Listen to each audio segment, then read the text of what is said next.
four Aimmas, Imam Shafi, Imam Ahmad ibn Hanbal, Imam Abu Hanifa, Imam Malik, all the great four Aimmas said that if you find any of my fatwa which goes against Allah and His Rasul, throw my fatwa on the wall. وَإِذَا صَحَّ الْحَدِيث فَهُوَ مَذْهَبِي. And if you find a hadith which is authentic, then that is really my madhab. And unfortunately and sadly, in many circles, especially amongst the youngsters, there are so many discussions, so many arguments, so many debates, so many confusions. Many people, subhanallah, they think that as long as you are following a sahih narration, that is okay. But the Prophet didn't say follow sahih hadith. He said follow sunnah. And the sunnah, ordinary person can't come up with it. And this is the responsibility of the fuqaha. So when you follow the fuqaha who have been followed for almost 12 centuries, Imam Abu Hanifa rahimahullah, like I said, up to today even, more than half the ummah follows Hanafi fiqh. A large portion of the ummah follows Imam Shafi. A large chunk again follows Imam Malik rahimahullah.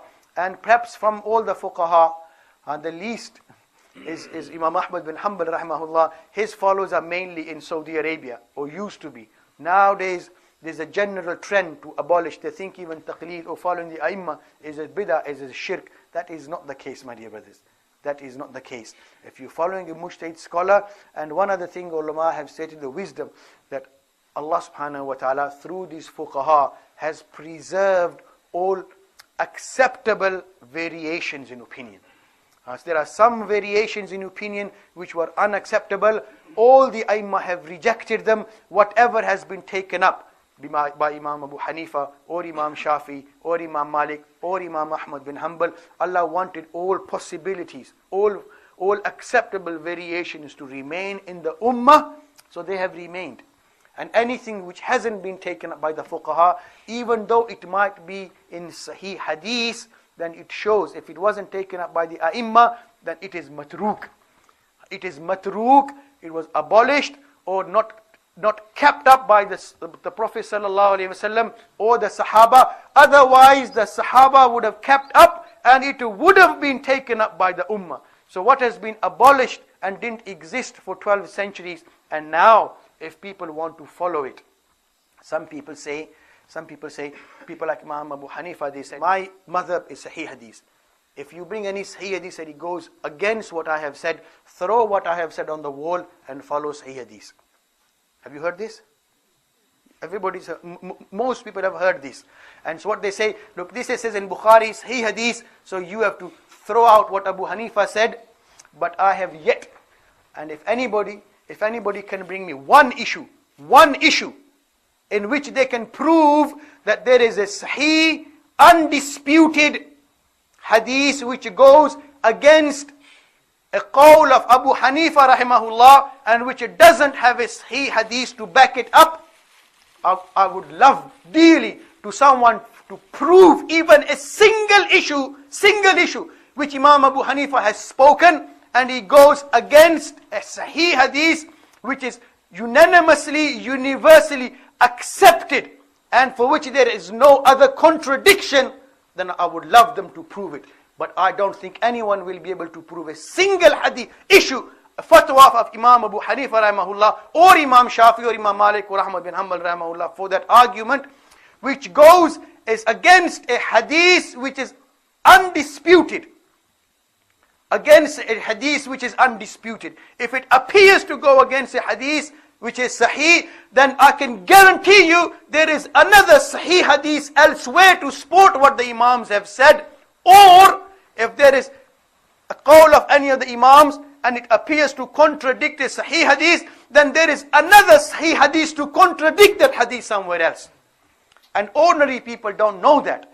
But by making such claims, and many scholars, Dr. Zakir Naik, Abdul Rahim Green, Abu Amina Bilal Phillips, and by making such claims, and I have yet to hear, I've seen many clips, Zakir Naik, Bilal Phillips, Abu Usama, Abdul Rahim Green, making all these claims that Imam Abu Hanifa said, if you see a sahih hadith, which goes against what I have said, throw my qawl on the wall, follow this sahih hadith. But no one as yet has presented a single example of such an amal which either Imam Abu Hanifa has, what he said goes against a sahih hadith, and there is no other Sahih hadith to contradict it. So when people make such claims on the internet or all over the world, what they are really saying, don't follow Abu Hanifa, don't follow Shafi, don't follow Imam Malik, don't follow Imam Ahmad bin Hanbal, follow Sahih hadith only. But oh, you don't know whether that hadith is really Sahih. You don't know whether that hadith is mansukh or not. And even if it is classified as Sahih, it's not been classified as Sahih by Rasulullah.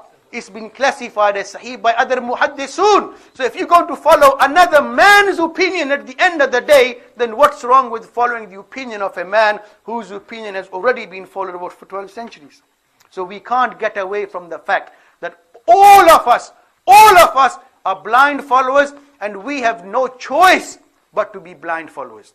Because if somebody says this is Sahih hadith, how are you going to guarantee 100% it is Sahih? It's not, the Prophet didn't say it, another man said it. And Imam Bukhari, rahimahullah, for example, in his compilation, there are 8-9 chains. Imam Bukhari didn't meet them all. He only had to base his judgment on what he heard, hearsay. So you have to place your trust blindly on Imam Abu Hanifa or Albani or other muhaddisun or bin Baz, that what he is saying is Sahih. And is it really Sahih? You can argue all night and all day till Qiyamah, and you will go round and round. We've got no choice but to place blind trust.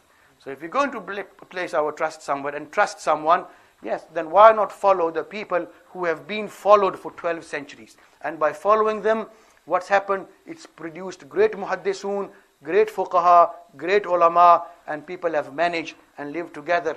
And mashallah, deen has prospered. But now, in this time and age, we see so much fitna on the name of Quran and Hadith.